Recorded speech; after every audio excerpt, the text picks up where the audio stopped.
കുസു മുനിസ്വാമിയുടെ 10ാം ജന്മദിനമായിരുന്നു അന്ന്. പക്ഷെ പറയത്തക്ക ആഘോഷങ്ങളൊന്നും ആ വീട്ടിൽ ഉണ്ടായിരുന്നില്ല. ബലൂണുകൾ, ബർത്ത്ഡേ കേക്ക്, തിരികൾ, അങ്ങനെ യാതൊന്നും. അല്ലെങ്കിലും ഒരു സാധാരണ കുടുംബത്തിൽ അതൊക്കെ അസാധാരണ സംഭവങ്ങൾ ആണല്ലോ. മാത്രവുമല്ല, അത് വർഷം 1962 ആയിരുന്നു.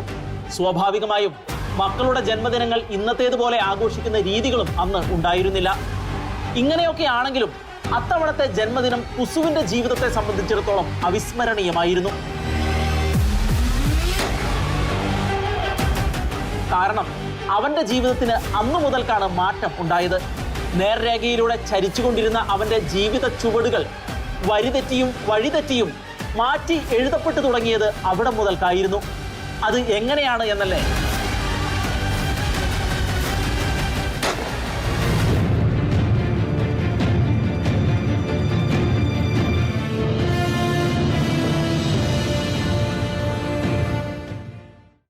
ആ കഥയാണ് ഇവിടെ പറയാൻ പോകുന്നത്.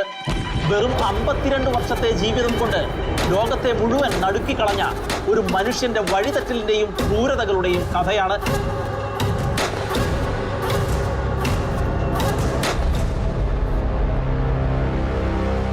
അതിനു മുൻപ് കുസു മുനിസ്വാമി ആരാണെന്ന് അറിയണം. കുസു മുനിസ്വാമി എന്ന പേരിനേക്കാൾ പരിചയം വീരപ്പൻ എന്ന് കേൾക്കുന്നതാണ്. അതെ, കുസു മുനിസ്വാമി എന്ന വീരപ്പന്റെ കഥ.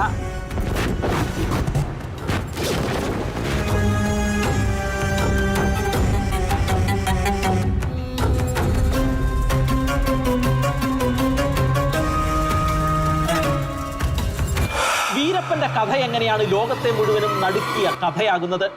പലതുണ്ട് അതിന്റെ മറുപടികൾ. അവയിൽ ചിലതൊക്കെ ഒറ്റ വാക്കിൽ പറഞ്ഞുകൊണ്ട് വീരപ്പന്റെ കഥയിലേക്ക് കടക്കാം.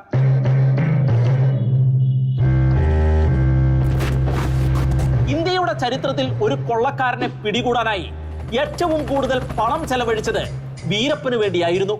100 കോടിയിലധികം രൂപയാണ് വീരപ്പനെ പിടികൂടാനായി രാജ്യം ചിലവഴിച്ചത്. കാടിനെ നാടാക്കിയ വ്യക്തിയായിരുന്നു വീരപ്പൻ.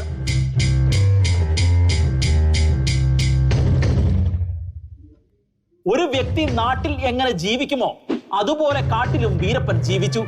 ഭാര്യ, മക്കൾ, കുടുംബജീവിതത്തിന്റെ സന്തോഷങ്ങളും പണത്തിന്റെ സുഭിക്ഷതയും അറിഞ്ഞുള്ള ജീവിതം. കാട്ടുകള്ളനെന്നും കൊള്ളക്കാരനെന്നും കേൾക്കുമ്പോൾ മനസ്സിലേക്ക് കടന്നു വരുന്ന പരമ്പരാഗതമായ സങ്കല്പങ്ങളെ തിരുത്തി എഴുതുന്ന രൂപമായിരുന്നു വീരപ്പന്റേത് എന്നതാണ് മറ്റൊരു കാര്യം. മെല്ലിച്ച ശരീരമായിരുന്നു വീരപ്പന്റേത്. പക്ഷേ അസാധാരണമായ വിധം തീക്ഷ്ണമായ കണ്ണുകളും നീണ്ടു വളർന്ന കപ്പള മീശയും കയ്യിൽ എപ്പോഴുമുള്ള തോക്കും അയാളെ ഒരു കൊള്ളക്കാരൻ എന്ന നിലയിലേക്ക് എത്തിക്കുകയായിരുന്നു.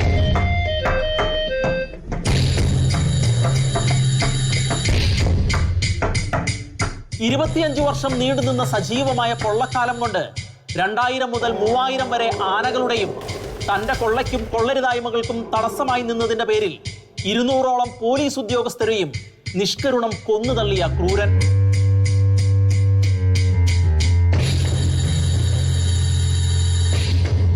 സത്യമംഗലം കാടിന് വീരപ്പൻ എന്ന പുനർനാമകരണം നടത്തി ചാർത്തി കൊടുക്കുവാൻ പോലും കഴിഞ്ഞ വ്യക്തിത്വം. ഇങ്ങനെയുള്ള പല കാരണങ്ങൾ കൊണ്ടാണ് ലോകത്തെ വീരപ്പൻ നടുക്കിയത്. ആ കഥയുടെ ശീലുകൾ ഇന്നും അവശേഷിക്കുന്നത് കൊണ്ടാണ് വീരപ്പനെ കുറിച്ചുള്ള വിവരണങ്ങൾ ആവർത്തിച്ചുകൊണ്ടിരിക്കുന്നത്.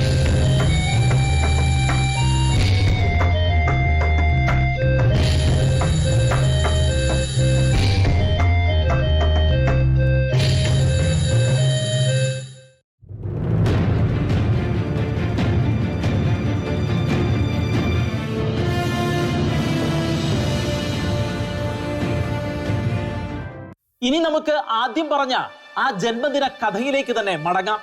അന്നേ ദിവസം കുസുവിന്റെ വീട്ടിലെത്തിയവരിൽ പ്രധാനി അമ്മാവനായ സാൽവൈ ഗൗണ്ടർ ആയിരുന്നു. നിസാരക്കാരനൊന്നും ആയിരുന്നില്ല അയാൾ. അക്കാലത്തെ പേരുകേട്ട കൊള്ളക്കാരൻ. ഫോറസ്റ്റ് ജീവനക്കാരുടെ കണ്ണുവെട്ടിച്ച് ആനകളെ വേട്ടയാടിക്കൊന്ന് ആനക്കൊമ്പ് അപഹരിച്ചും ചന്ദനമരങ്ങൾ വെട്ടിവിറ്റും ജീവിച്ചു പോന്നിരുന്ന വ്യക്തി. പിറന്നാൾ ദിവസം അമ്മാവൻ മരുമകനെയും കൊണ്ട് നേരെ പോയത് വനത്തിലേക്കാണ്. ആ പിഞ്ചു കരങ്ങളിലേക്ക് അയാൾ തന്റെ തോക്ക് വെച്ചുകൊടുത്തു. പിന്നെ ആനത്താരയിലൂടെ നടന്നു വരുന്ന ആനകളിൽ ഒന്നിന്റെ മസ്തിഷ്കത്തിന് നേരെ തോക്കുമുന നീട്ടിപ്പിടിച്ചു. അവന്റെ കൈകൾ വിറച്ചില്ല, നോട്ടം പതറിയില്ല. വരാനിരിക്കുന്ന അപകടത്തെക്കുറിച്ച് യാതൊരു സൂചനയുമില്ലാതെ നടന്നടുത്തുകൊണ്ടിരിക്കുന്ന ആനയുടെ മസ്തിഷ്കത്തിന് നേരെ കുസുവിന്റെ കയ്യിലിരുന്ന തോക്കിൽ നിന്ന് വെടിയുണ്ട പാഞ്ഞു. ആനയുടെ ചിഹ്നം വിളികൊണ്ട് കാട് നിറഞ്ഞു. വെടിയൊച്ച കേട്ട് കാട് നടുങ്ങി. സാൽവേ ഗൗണ്ടർ ആഹ്ലാദത്തോടെയും അഭിമാനത്തോടെയും പൊട്ടിച്ചിരിച്ചുകൊണ്ട് മരുമകനെ തന്നോട് ചേർത്ത് നിർത്തി. ഇവൻ തന്റെ മരുമകൻ തന്നെ എന്ന മട്ടിൽ. കുസുവിന്റെ കണ്ണുകളിൽ ആത്മവിശ്വാസത്തിന്റെ തിരി തെളിഞ്ഞു. ആനയുടെ നെറ്റിയിൽ നിന്നുള്ള രക്തപ്രവാഹം അവന്റെ ഉള്ളിൽ സന്തോഷ പ്രവാഹമായി പരിണമിക്കുകയായിരുന്നു. ആ ചോരപ്പുഴയിൽ അവനൊരു തിളക്കം കണ്ടു. ആനക്കൊമ്പിന്റെ തിളക്കം. അതവന്റെ ലഹരിയായി മാറി. അന്ന് അവനൊരു ശപഥമെടുത്തു. അമ്മാവനേക്കാൾ വലിയ ആനവേട്ടക്കാരനായി താൻ മാറും. കാലം ആ തീരുമാനം നടപ്പിലാക്കുന്ന കാഴ്ചയാണ് പിന്നീട് നാം കാണുന്നത്. 1952 കർണാടകയിലെ കൊല്ലേഗരയിലെ ഗോപിനാഥം എന്ന ഗ്രാമത്തിലായിരുന്നു വീരപ്പന്റെ ജനനം. കുസ്മുനിസ്വാമി പൊന്നുത്തായി ദമ്പതികളുടെ 5 മക്കളിൽ രണ്ടാമനായിരുന്നു വീരപ്പൻ. തമിഴ് വംശജരായിരുന്നു ആ കുടുംബം. കർണാടകയിൽ ജനിച്ചുവെങ്കിലും തമിഴനായി തന്നെയാണ് വീരപ്പൻ ജീവിച്ചത്. തന്റെ തമിഴ് പാരമ്പര്യത്തിൽ അയാൾ അഭിമാനിക്കുകയും ചെയ്തിരുന്നു. കർഷകരായിരുന്നു വീട്ടുകാർ. വീരപ്പന്റെ അച്ഛനും സഹോദരനുമായി 10 ഏക്കർ ഭൂമി ഉണ്ടായിരുന്നു. പക്ഷേ എന്തുകൊണ്ടോ കുടുംബം പട്ടിണിയിലായിരുന്നു. പല ദിവസങ്ങളിലും പട്ടിണിയായിരുന്നുവെന്ന് നക്കീരൻ ഗോപാലനുമായി നടത്തിയ അഭിമുഖത്തിൽ വീരപ്പൻ വ്യക്തമാക്കിയിട്ടുണ്ട്. കാർഷിക വൃത്തിയായിരുന്നു ഉപജീവന മാർഗമെങ്കിലും വേട്ടക്കാർ കൂടിയായിരുന്നു വീരപ്പന്റെ അച്ഛൻ ഉൾപ്പെടെയുള്ള ബന്ധുക്കൾ. അവരുടെ പാരമ്പര്യം വീരപ്പനിൽ എത്തിയപ്പോൾ അത് ഒരിക്കൽ പോലും പിഴയ്ക്കാത്ത ഉന്നമായി മാറുകയായിരുന്നു. പിഴയ്ക്കാത്ത ഉന്നവും അതുവഴി ഗ്രാമത്തിൽ നേടിയെടുത്ത പേരും പ്രശസ്തിയും കുസുവിനെ വീരപ്പനായി രൂപപ്പെടുത്തി എടുക്കുകയായിരുന്നു.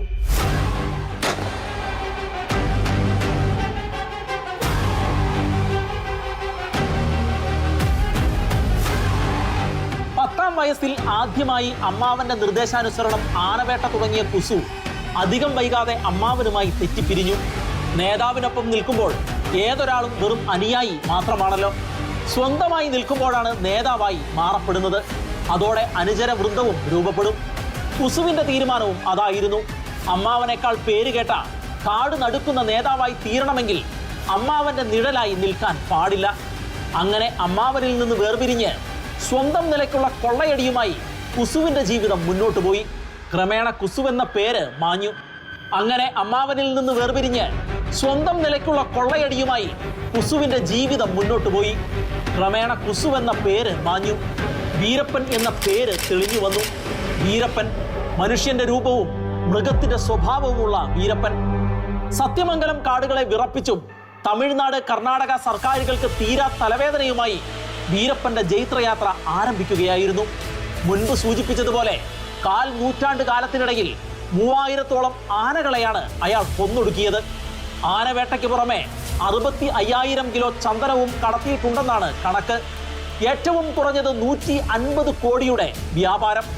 അത്രയും കോടി ആസ്തിയുള്ള മനുഷ്യനാണ് വെറും 52-ാം വയസ്സിൽ തന്റെ ജീവിതം കൊണ്ട് ഈ ലോകത്തിന് യാതൊരു നന്മയും അവശേഷിപ്പിക്കാതെ കടന്നുപോയത് എന്നത് മറ്റൊരു വൈരുദ്ധ്യമാണ്.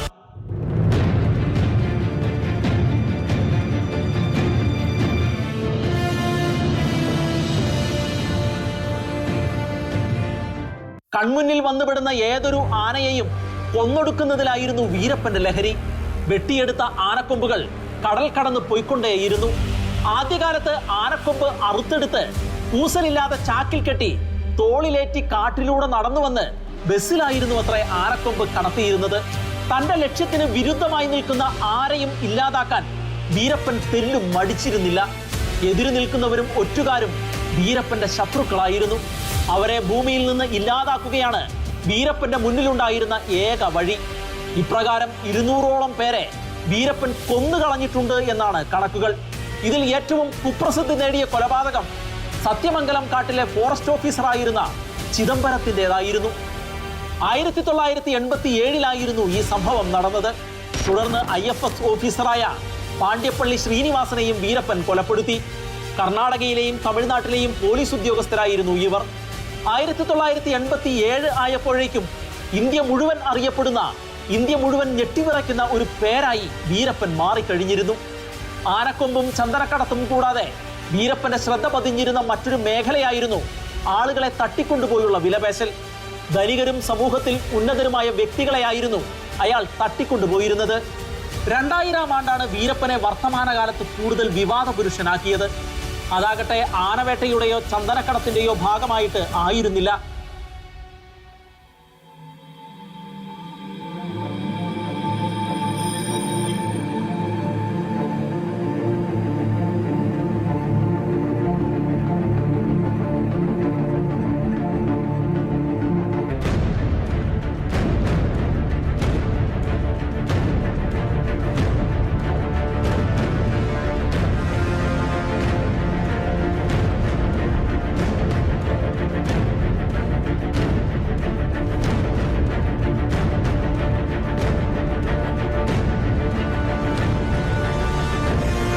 ദക്ഷിണേന്ത്യയിൽ മുഴുവൻ ആരാധകരുള്ള കന്നഡ ചലച്ചിത്ര താരം രാജ്കുമാറിനെ തട്ടിക്കൊണ്ടുപോയതായിരുന്നു ആ സംഭവം. Carries out his most daring hostage drama. The state of Karnataka is up in flames as protests break out.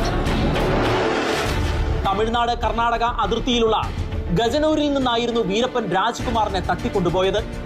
Tamil താരം രജനീകാന്തിനെയായിരുന്നു ആദ്യം തട്ടിക്കൊണ്ടുപോകാൻ ശ്രമിച്ചിരുന്നതെന്നും എന്നാൽ സുരക്ഷാ കാരണങ്ങളാൽ അത് ദുഷ്കരമായിരിക്കുമെന്ന് മനസ്സിലാക്കിയതുകൊണ്ട് താരതമ്യേന എളുപ്പമുള്ള രാജ്കുമാറിനെ തട്ടിക്കൊണ്ടുപോവുകയാണ് ചെയ്തതെന്നുമായിരുന്നു അന്ന് പ്രചാരത്തിലിരുന്ന കഥകളിൽ ഒന്ന്.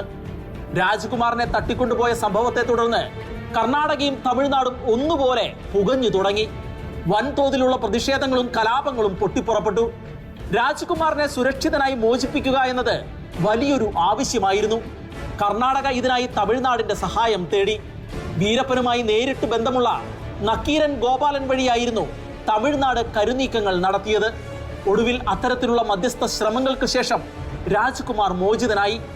108 ദിവസങ്ങളാണ് രാജ്കുമാർ വീരപ്പന്റെ തടങ്കലിൽ കഴിഞ്ഞുകൂടിയത്.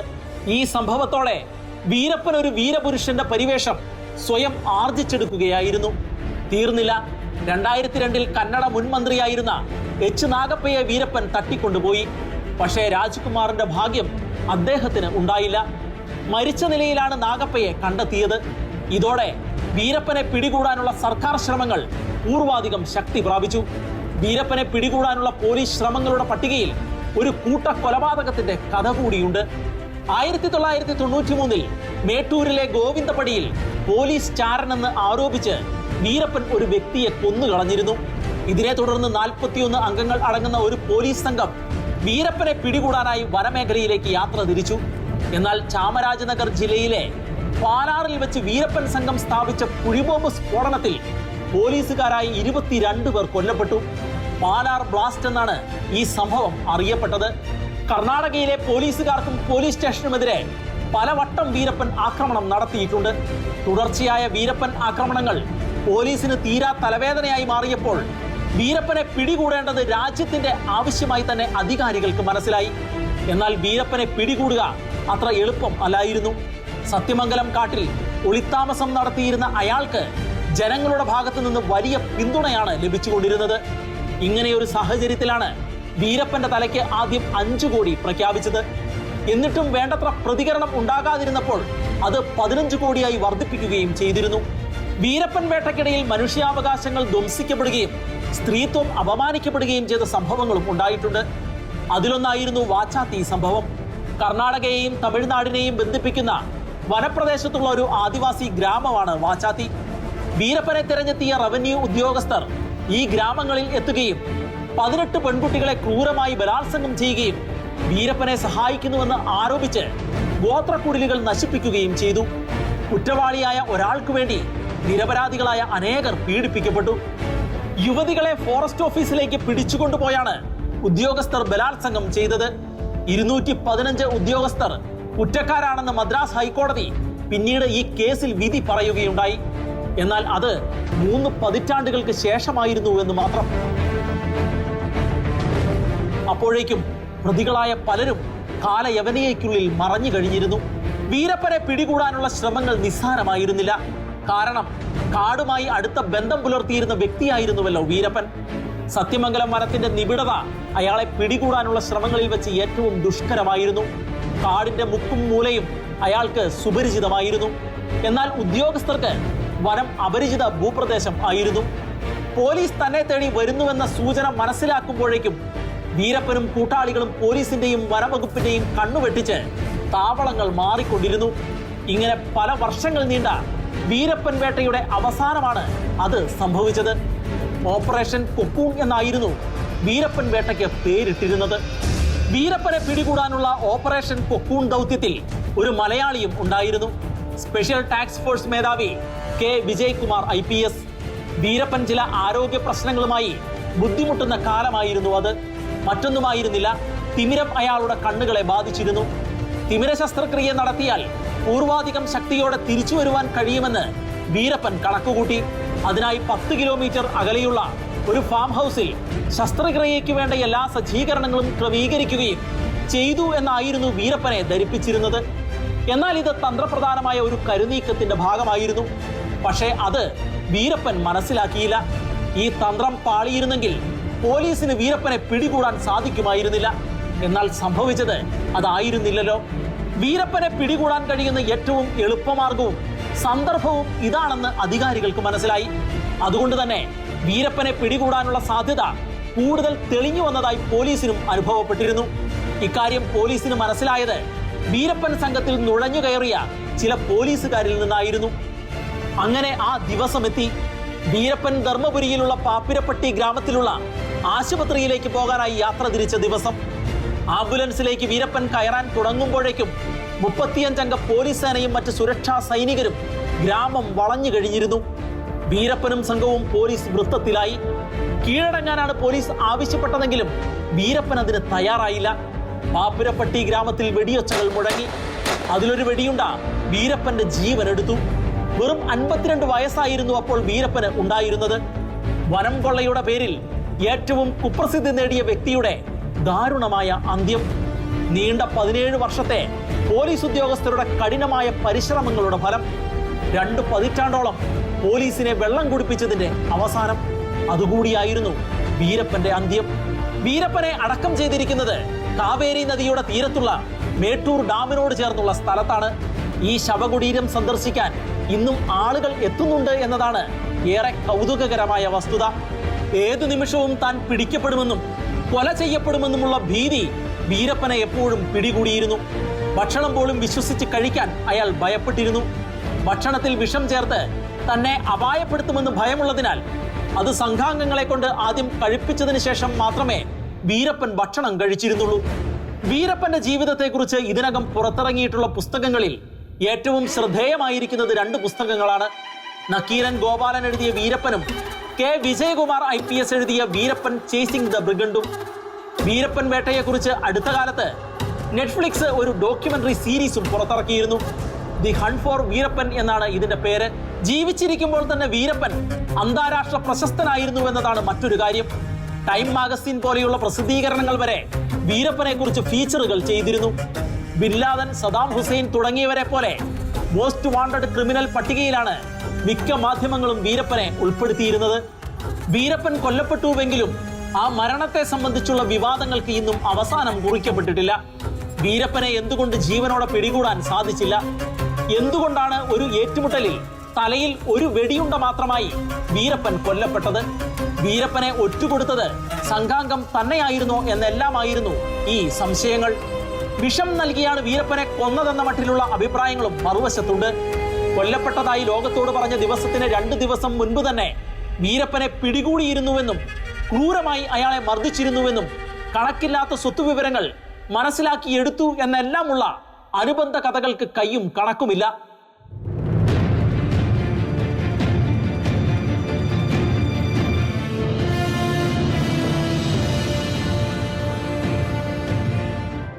മരിച്ചു കിടന്നാലും വീരപരിവേഷത്തോടെ ആയിരിക്കണം അതെന്ന് വീരപ്പന് നിർബന്ധമുണ്ടായിരുന്നു.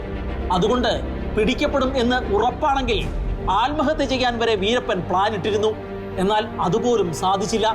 മാത്രവുമല്ല, തന്റെ കൊമ്പൻ വീശ വടിച്ചു കളയരുതെന്നും വീരപ്പന് ആഗ്രഹമുണ്ടായിരുന്നു. പക്ഷേ അതൊന്നും സംഭവിച്ചില്ലെന്ന് മാത്രം. വീരപ്പൻ എല്ലാ അർത്ഥത്തിലും ക്രൂരനായിരുന്നു. എന്നാൽ അനുകരിക്കാവുന്ന ഒരു ജീവിത രീതിയായിരുന്നു അയാൾ നയിച്ചിരുന്നത് എന്ന കാര്യം വിസ്മരിച്ചുകൂടാ. ഉന്നം പിഴയ്ക്കാതെ വെടിവെക്കാൻ മിടുക്കനായിരുന്ന വീരപ്പൻ ചിട്ടയായ ജീവിതമാണ് നയിച്ചിരുന്നത് എന്നതിലാണ് അനുകരണം നടപ്പിലാക്കേണ്ടത് എന്ന് മാത്രം. വീരപ്പന്റെ പോസ്റ്റ്മോർട്ടം റിപ്പോർട്ടിൽ പറയുന്നത് ചുവന്നു തുടത്ത സ്പോഞ്ച് പോലെയുള്ള ശ്വാസകോശമായിരുന്നു അയാളുടേത് എന്നാണ്. അതായത് പുകയിലക്കറ തീരെയില്ലാത്ത ശ്വാസകോശം, കൊഴുപ്പടിയാത്ത രക്തധമനികൾ. മദ്യമോ ലഹരിയോ വീരപ്പൻ ഉപയോഗിക്കാറില്ലായിരുന്നു. പാചകം ചെയ്യുന്ന ഭക്ഷണം മാത്രമാണ് അയാൾ കഴിച്ചിരുന്നത്. ശുദ്ധമായ വായുവും ജലവും അയാൾക്ക് ആവോളം ഉണ്ടായിരുന്നുവല്ലോ. പോരാഞ്ഞ് ദിവസവും 40 കിലോമീറ്ററുകൾ അയാൾ നടക്കുകയും ചെയ്തിരുന്നു. ശരീരം ശ്രദ്ധിക്കാൻ വേണ്ടി മാത്രമാണ് അയാൾ ഇത്രമാത്രം ശ്രദ്ധിച്ചിരുന്നത് എന്ന് കരുതാൻ ആവില്ല. ശത്രുക്കളുടെ കണ്ണിൽ പെടാതിരിക്കാനും അപകട സാഹചര്യങ്ങളിൽ ഓടി രക്ഷപ്പെടാനും മെല്ലിച്ച ശരീരം വേണമെന്ന് വീരപ്പന് നിർബന്ധം ഉണ്ടായിരുന്നിരിക്കണം. അതിനുവേണ്ടി ആവണം അയാൾ തന്റെ ശരീരത്തെ ഈ രീതിയിൽ ചിട്ടപ്പെടുത്തിയത് എന്ന് കരുതാൻ ആവൂ. വീരപ്പന്റെ കോടിക്കണക്കിന് സ്വത്ത് എവിടെയെന്ന അന്വേഷണമാണ് ഇന്ന് സജീവമായി നിലനിൽക്കുന്നത്. വനാന്തരങ്ങളിൽ പല ഭാഗത്തും വീരപ്പൻ സ്വത്ത് കൂടുകളിൽ പൊതിഞ്ഞ് കുഴിച്ചിട്ടിട്ടുണ്ട് എന്നാണ് കഥകൾ. ഈ സ്വത്ത് തേടി ഇതിനകം പലരും സത്യവനം കാട് കയറി ഇറങ്ങിയതല്ലാതെ ഒന്നും ലഭിച്ചതായി ഇതുവരെയും തെളിവുകൾ ഒന്നുമില്ല. അന്യായമായി സമ്പാദിച്ച സമ്പത്ത് അവനവർക്ക് പോലും ഉപകാരപ്പെടുകയില്ലെന്ന സത്യമാണ് വീരപ്പന്റെ ഈ കഥയിലൂടെ നാം വായിച്ചെടുക്കേണ്ടത്. വാളെടുത്തവൻ വാളാൽ എന്നാണല്ലോ ചൊല്ല്. വീരപ്പന് സംഭവിച്ചതും അതുതന്നെയാണ്. വീരപരിവേഷം നൽകി വാഴ്ത്തിപ്പാടേണ്ട ഒരു വ്യക്തിയല്ല വീരപ്പൻ. കൊലയും കൊള്ളയും ജീവിതത്തിന്റെ ഭാഗമാക്കി മാറ്റിയ ഒരു വ്യക്തിക്ക് സംഭവിച്ച അനിവാര്യമായ ദുരന്തം തന്നെയായിരുന്നു അയാളുടേത്. എങ്കിലും അയാളെ ആ നിലയിൽ എത്തിച്ചതിന് പിന്നിലുള്ള കുടുംബ സാമൂഹിക സാഹചര്യങ്ങളും വിലയിരുത്തപ്പെടേണ്ടതുണ്ട്. അമ്മാവന്റെ സ്വാധീനമാണല്ലോ വീരപ്പനെ കാട്ടുകള്ളൻ ആക്കിയത്. കുട്ടികളുടെ റോൾ മോഡൽ ആരാണോ ആ വ്യക്തികളുടെ സ്വാധീനം കുട്ടികളെ നല്ലവരും കെട്ടവരുമാക്കി മാറ്റും എന്നതാണ് വീരപ്പന്റെ കഥയിലൂടെ നാം വായിച്ചെടുക്കേണ്ടത്. നമ്മുടെ കുട്ടികളുടെ കൂട്ടുകെട്ടും സ്വാധീനങ്ങളും കറയറ്റതായിരിക്കാൻ നമുക്ക് പരിശ്രമിക്കാം. ലോകം നടുങ്ങിയ മറ്റൊരു കഥയും കഥാപാത്രങ്ങളുമായി നമുക്ക് അടുത്തയാഴ്ച വീണ്ടും കണ്ടുമുട്ടാം.